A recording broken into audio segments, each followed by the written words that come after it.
Number 2 is SMU for me. Kevin Jennings, in my opinion, is a top 10 quarterback in the country. Again, like Sam Leavitt, was one of the biggest surprises in college football last year. We did not even expect him to start for the Mustangs last year with Preston Stone there. He takes over for Preston Stone, and he had a great year for SMU, leading them all the way to the ACC title game and to the college football playoff as well.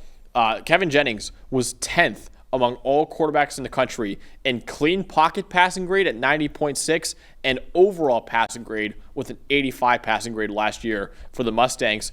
Behind him, and why they're really this high up on this list, is a very, very good backup. And Tyler Van Dyke, transferring in from Wisconsin, like Jeff Sims, very experienced player. He has started 31 games in his career for both the Wisconsin Badgers before getting hurt and also the Miami Hurricanes as well. And unlike Jeff Sims, Van Dyke has shown some really intriguing stuff when he was out there. In fact, Dalton, in 2023, he had an 85.3 passing grade with Miami Hurricanes that year. It was kind of his last year as a fully healthy season for Tyler Van Dyke, and he was like one of the 20 best quarterbacks in the country that year as well. If that's not enough, Ty Hawkins, also coming into the program as a true freshman, he was a 4-star in the 2025 class as well. So Jennings, top 10 quarterback in the country for me, but Tyler Van Dyke, man, might be the best backup quarterback in the country, and you have a 4-star true freshman in Ty Hawkins. Certainly up there as long as he's coming off the injury healthy, because last year at Wisconsin, I believe it was the third game of the season,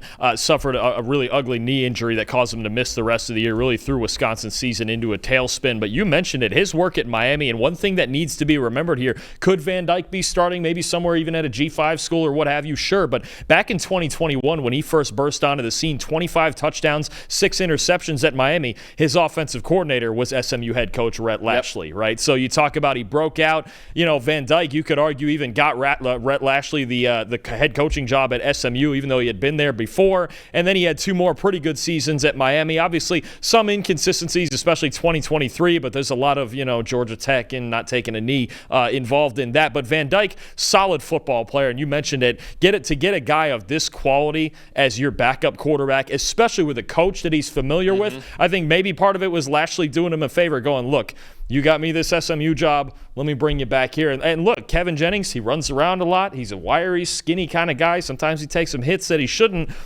There's going to come a moment. I'm telling you right now, there's going to come a moment where Van Dyke, even if it's just for a drive. We saw Preston Stone last year. There were still times where he had to come into the game and he's throwing touchdowns and he's doing things in this SMU offense that keeps him on track. Or if Jennings has a stinker game like the Penn State game, or you could put in Van Dyke and just see what he has. Or during the season, remember the Duke game? He had, I believe it was, 6 turnovers in that game, and they still found a way to win. They left him in there and wrote it out. But you wonder, Jennings has had his moments where you go, man, I might want to pull him out of here for a drive or two to calm him down, maybe go to the bullpen here. I think you could not do better as a backup than them getting Van Dyke. As long as he's healthy, he doesn't have the mobility Jennings does, but he's got an absolute rifle. And I'll tell you what, you look at his career, 64 big-time throws and 37 turnover-worthy plays.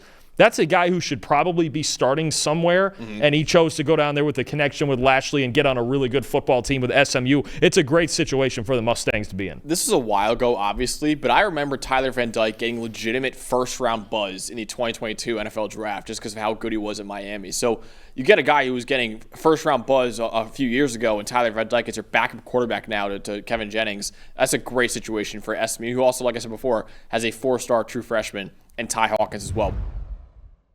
Hey, thanks for watching another episode of the PFF College Football Show. Please make sure you guys subscribe to the channel. Also, subscribe to PFF Plus at subscribe.pff.com for all of the same data and grades that we use in our show, plus fantasy tools, betting tools, and our mock draft simulator.